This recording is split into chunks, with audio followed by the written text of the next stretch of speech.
The next exponent property that we're going to learn about is called the Quotients of Powers Property.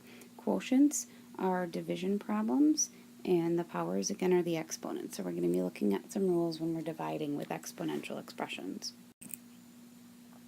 So what this is going to look like, if we go back to our basic problems, we were going to be looking at something that maybe says, let's say, x to the 5th power being divided by x to the 2nd power.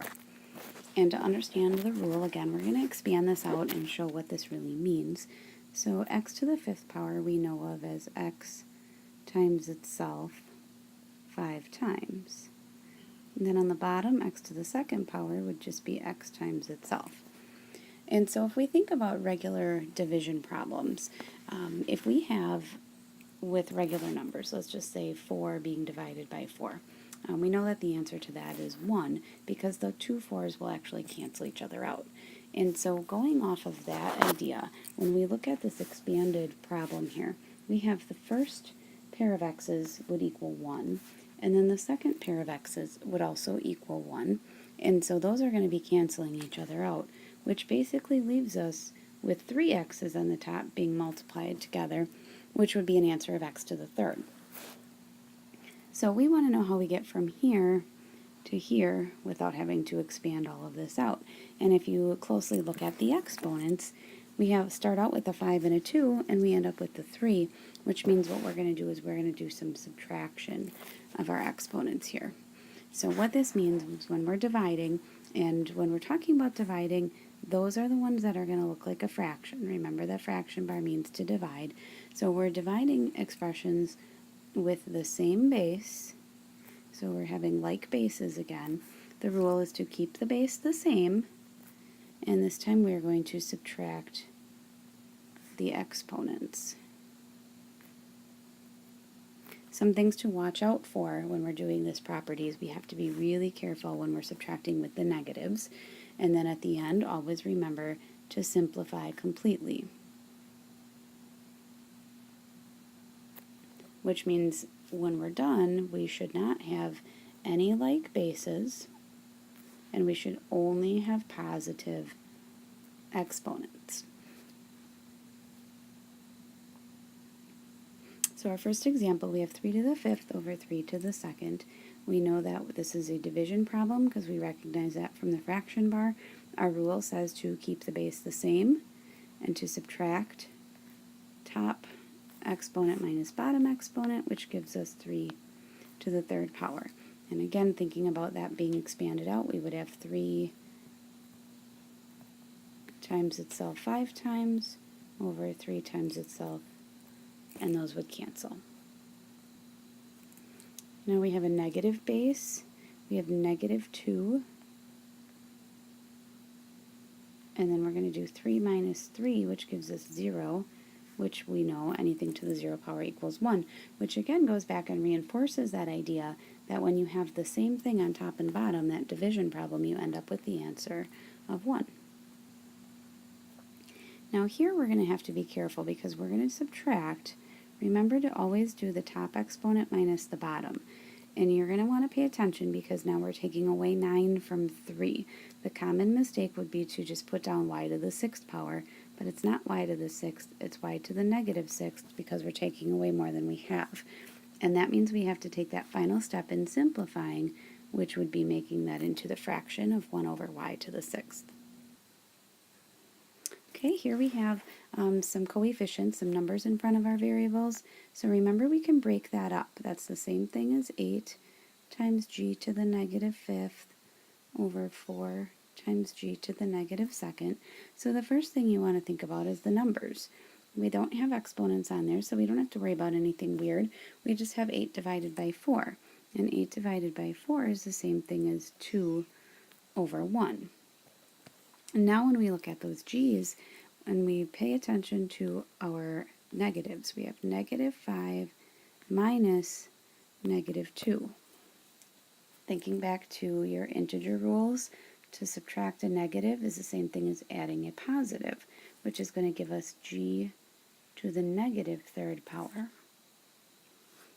Then that needs to be simplified. The 2 can stay on top. The g to the 3rd is going to go to the bottom to become positive. I no longer need to have that 1 under there.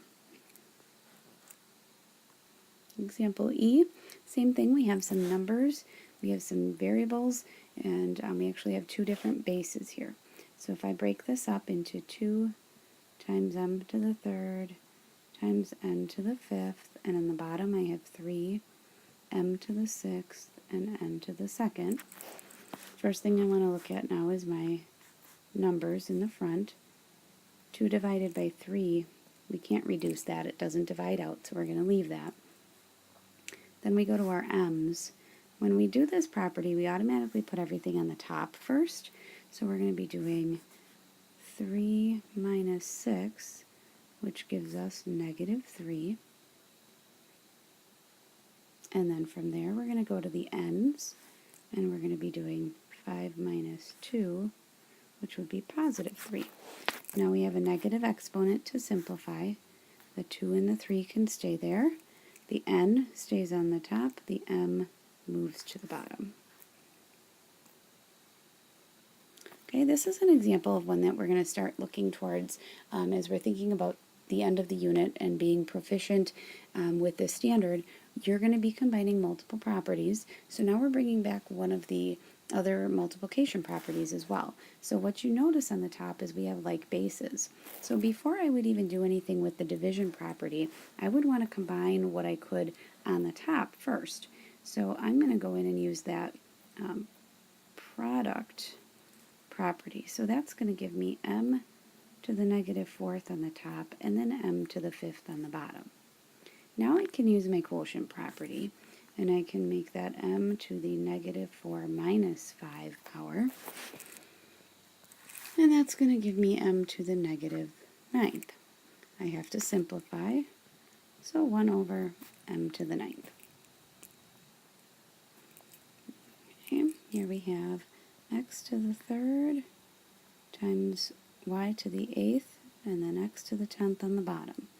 So doing our like bases separately, I'm going to have x to the 3 minus 10, and then y to the 8th. 3 minus 10 gives me negative 7, and then I simplify. The y can stay up, the x has to move down. And another one that has multiple properties, we're bringing in that power of powers. We see an exponent on the outside of the parentheses, so that is multiplication.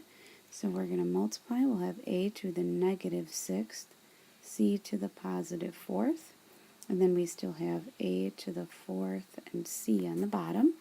Now we can use our quotient property, and we'll get a to the negative 6 minus 4 times c. Don't forget about the 1 that's there that we're just not seeing, and that's going to be 4 minus 1. So that will give us a to the negative 10th, c to the third. We see negative exponents, so we have to simplify.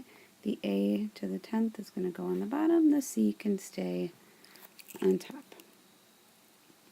So as you're working through this assignment, make sure at the very end that you check to see if you are finished. You cannot have any like bases in your problem, so if you have somewhere where you see an x in 2 different spots, you're not finished. Look for negative exponents. If you see those, you're not finished. And anything that has a 0 exponent, remember to simplify that to a 1.